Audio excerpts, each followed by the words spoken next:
में 4-5 नाम निकल कर आ जाते हैं नाज़मीन, और 4-5 नामों में से किसी एक नाम को सेलेक्ट करना अपने आप में बहुत टेढ़ी खीर थी कि इसको अगर टिकट दिया जाएगा दूसरा नाराज हो जाएगा, इसको देंगे टिकट तो वो खफा हो जाएगा। तो ये प्रोसेस से बचने के लिए, क्योंकि शुरुआत में ऐसा भी लग रहा था कि हो सकता है कि हमारे पास समर्थन नहीं है, तो क्या परिमल के पास समर्थन है, अपने आप में बड़ा सवाल बन जाता है। दूसरा सवाल ये बन जाता है कि क्या यहाँ से कोई तीसरा रास्ता निकालकर बीजेपी क्या अपने जो समर्थन। झारखंड के मुख्यमंत्री हेमंत सोरेन ने क्या अपने परिवार को बिखरने से रोक लिया?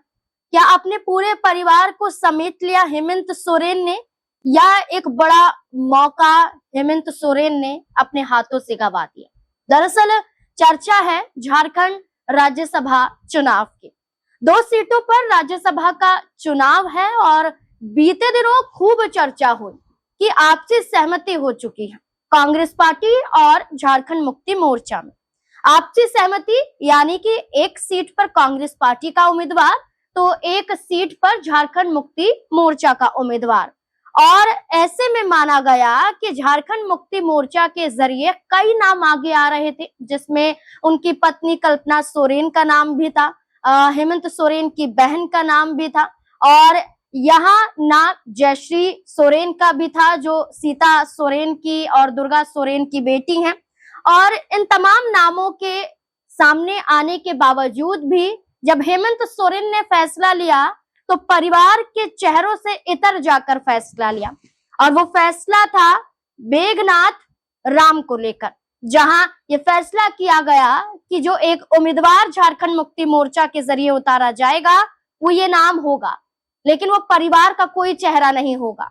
तो अब ऐसे में कई बड़े सवाल खड़े हो रहे हैं कि अगर जयश्री सोरेन को मौका दिया जाता तो क्या सीता सोरेन की वापसी के चांस हो सकते थे, लेकिन अगर मौका नहीं दिया गया तो क्या इसके पीछे की वजह ये भी है कि जो परिवारवाद का आरोप हमेशा से विपक्ष पर लगाया जाता है, इस आरोप से हेमंत सोरेन ने अपने आप को बचा भी लिया और कांग्रेस पार्टी को एक मौका देकर ये भी बता दिया कि झारखंड में महागठबंधन को तोड़ना इतना आसान नहीं है।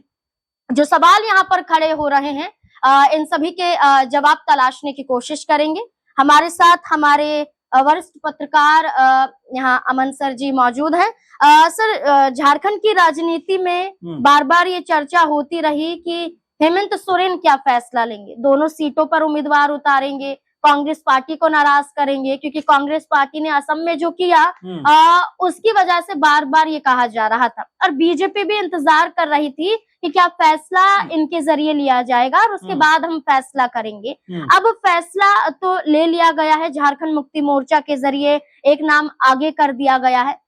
मेघनाथ का नाम आगे होना क्या दर्शाता है आपके नजरों में, जैसा कि मैंने कहा कि परिवार को समेटना या एक मौके को खो देना? देखिए नाज़मीन, अगर हम पूरे माहौल को देखें तो लगातार ये दिखाई पड़ता है कि हेमंत सोरेन जो परिवार के भी मुखिया के तौर पर देखे जाते हैं, पार्टी की मुखिया के तौर पर भी देखे जाते हैं और राज्य के मुखिया के तौर पर भी फिलहाल बने हुए हैं, तो ऐसे में उनकी जिम्मेदारी ज्यादा दिखाई पड़ती है, क्योंकि आप देखेंगे कि जब से राज्यसभा चुनाव का ऐलान हुआ है उनके परिवार से कई लोगों का नाम निकलकर सामने आया। सबसे पहला नाम तो उनकी पत्नी कल्पना सोरेन का नाम आया कि भाई क्या उनके नाम को आगे बढ़ाया जा सकता है। कई बयानों में कहा गया कि हाँ वो राज्यसभा जाएंगी और वो पार्टी की और झारखंड की आवाज को बुलंद करती हुई वहां पे नजर आएंगी। इसके बाद आपने देखा कि उनकी बड़ी बहन अंजनी सोरेन जो उड़ीसा में लगातार एक्टिव हैं, वो ये दावा करती हुई दिखाई पड़ी कि मैंने अपने भाई को पहले ही बता दिया था। उन्होंने टिकट को लेकर दावा किया। वहीं हेमंत सोरेन के छोटे भाई की पत्नी जो है बसंत सोरेन की पत्नी लता सोरेन, उन्होंने इस बात को लेकर दावा किया और आखिर में जिसे जयश्री सोरेन ने दावा कर दिया कि उनको टिकट मिलना चाहिए, तो परिवार में 4-5 नाम निकल कर आ जाते हैं नाज़मीन, और 4-5 नामों में से किसी एक नाम को सेलेक्ट करना अपने आप में बहुत टेढ़ी खीर थी कि इसको अगर टिकट दिया जाएगा दूसरा नाराज हो जाएगा, इसको देंगे टिकट तो वो खफा हो जाएगा। तो ये प्रोसेस से बचने के लिए, क्योंकि शुरुआत में ऐसा भी लग रहा था कि हो सकता है कि हेमंत सोरेन या उनकी पार्टी दोनों सीटों के ऊपर यहाँ पर अपने प्रत्याशी उतारते हुए दिखाई पड़े, क्योंकि जैसा आपने भी देखा कि जो पार्टी के जो मंत्री हैं वो ये बात कहते हुए दिखाई पड़े, जो हफीजुल हसन है, कि पार्टी ने तय किया है कि दोनों सीटों के ऊपर अपने प्रत्याशी उतारे जाएंगे। क्योंकि इसका भी एक अलग बानगी थी कि वो ये बात कह रहे थे कि भाई कांग्रेस पार्टी को कम से कम अपना प्रत्याशी जो उन्होंने प्रणब झा के रूप में उतारा है, उनको उतारने से पहले कम से कम बात तो करनी चाहिए थी। इस तरह की बातें उस वक्त निकल कर सामने आई। लेकिन अब यहाँ पर ऐसा लगता है कि हेमंत सोरेन ने अपने कदमों को वापस लेते हुए या अपने फैसले को वापस लेते हुए एक तरीके से ये कह दिया कि भाई एक सीट पर कांग्रेस पार्टी और एक पे हमारा प्रत्याशी लड़ेगा।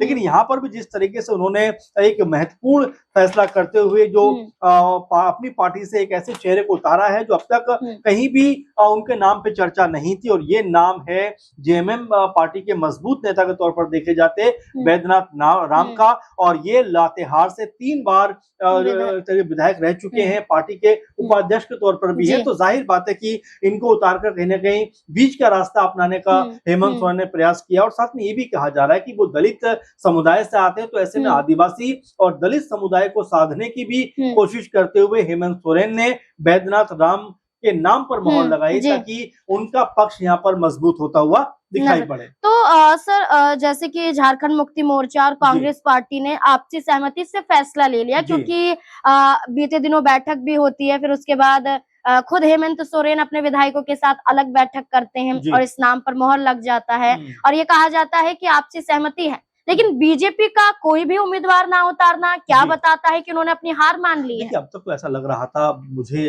खासतौर पर कि बीजेपी इस फिराक में है कि किसी तरह के आपस में गठबंधन में कोई प्रॉब्लम आए और हम जेएमएम प्रत्याशी को अपना समर्थन देकर कहने के सरकार में एंट्री करते हुए दिखाई पड़े। क्योंकि अब लगभग ये कंफर्म हो चुका है कि महागठबंधन के बीच में आपस में जो मतभेद दिखाई पड़ रहे थे वो अब खत्म होते हुए दिखाई पड़े, क्योंकि दोनों ने एक सीट के ऊपर सहमति से एक दूसरे को कह सकते हैं कि यहाँ पर समर्थन करने का फैसला किया। उसके बाद बीजेपी के लिए कहीं ना कहीं अपनी संभावनाएं तलाशना अब यहाँ पर मुश्किल हो रहा है। अब शाम तक देखना होगा कि क्या बीजेपी की तरफ से कोई चेहरा निकलकर सामने आता है, क्या बीजेपी यहाँ पर कोई प्रत्याशी अपना मैदान में उतारती। चूंकि आप देखेंगे मध्य प्रदेश में अभी तक बीजेपी ने 2 ही चेहरे उतारे थे, लेकिन जैसे यहाँ पर जो बीजेपी ने तीसरा प्रत्याशी अपना उतार दिया है, उससे ये अब संभावना बन रही है कि क्या इसी तरह से बीजेपी झारखंड में भी कोई नाम आगे कर सकती है। हालांकि इसको लेकर अभी कोई जानकारी नहीं है। नितिन नवीन जो पार्टी के अध्यक्ष हैं वो भी झारखंड में दिखाई पड़े हैं, तो क्या अब इन तमाम चीजों के बीच में कोई नाम निकलकर सामने आ सकता है? और जो संभावना बन रही थी कि क्या जेएमएम और कांग्रेस पार्टी के बीच में बिगड़ाव कहने के दिखाई पड़ेगा, पार्टी यहाँ पर जो गठबंधन है वो यहाँ पर टूटता हुआ दिखाई पड़ेगा और सरकार में बीजेपी की यहाँ पर एंट्री हो सकती है। अब इन तमाम प्रयासों के ऊपर नाज़मीन देखेंगे पूरी तरह से लगभग जो है रोक लग गई है, लगभग ब्रेक लग गया है। तो अब यह बड़ी संभावना बन रही है कि क्या बीजेपी इन तमाम चीजों को देखते हुए अपना प्रत्याशी यहाँ पर उतारने का फैसला करेगी या फिर तमाम बातों का अध्ययन करने के बाद वो अपना प्रत्याशी यहाँ से नहीं उतारेंगे। सर अभी एक खबर आई है जिसमें ये कहा गया है कि बीजेपी की तरफ से गौरव वल्लभ ने भी नामांकन पर्चा खरीदा है, लेकिन बीजेपी ने किसी नाम की घोषणा नहीं की है, बल्कि गौरव वल्लभ ने पर्चा खरीदा है। और इसके साथ साथ निर्दलीय तौर पर परिमल नाथ वाणी ने भी पर्चा खरीदा है, नामांकन वो करते हुए नजर आए हैं। और ये कहा जा रहा है कि निर्दलीय तौर पर परिमल उतरे तो हैं, लेकिन समर्थन बीजेपी का मिलेगा क्योंकि बीजेपी के करीबी हैं और बीजेपी पहले भी इन पर दाव आजमा चुकी है। क्या लगता है निर्दलीय तौर पर क्या क्रॉस वोटिंग को लेकर कोई खेल यहाँ पर हो सकता है? 2 नाम निकलकर सामने आते हैं, परिमल का आप जिक्र कर रहे हैं, गौरव वल्लभ का आप जिक्र कर रहे हैं, और दोनों नामों को लेकर अगर देखा जाए तो यहाँ पर कम से कम बीजेपी को किसी एक नाम पर जाना पड़ेगा, क्योंकि आप देखेंगे मिला जुला कर बीजेपी के पास में 24 विधायक हैं, वो भी जोड़ तोड़ करके, क्योंकि 21 बीजेपी के हैं, एक एलजेपीआर का है, एक जेडीयू का है और एक जो विधायक है वो आजसू का दिखाई पड़ता है। जिस तरह 24 उनके पास विधायक है, तो फिलहाल तो 4 ही का जो आंकड़ा है वो उनको भी अपने समर्थन में लेके आना है। यानी कि उनको भी यहाँ पर उम्मीद है कि कांग्रेस पार्टी या और बाकी जो दल हैं वो उनके समर्थन में आ सकते हैं। ये कम से कम आस उम्मीद बीजेपी की होगी, तब कहीं जाकर उनकी तरफ से यहाँ पर कोई प्रत्याशी चुनाव में उतरता हुआ दिखाई पड़ेगा। और चूंकि अभी शाम तक का वक्त है, हो सकता है कि चाहे गौरव वल्लभ का आप जिक्र कर रहे हो या कोई और नाम भी इस तरह का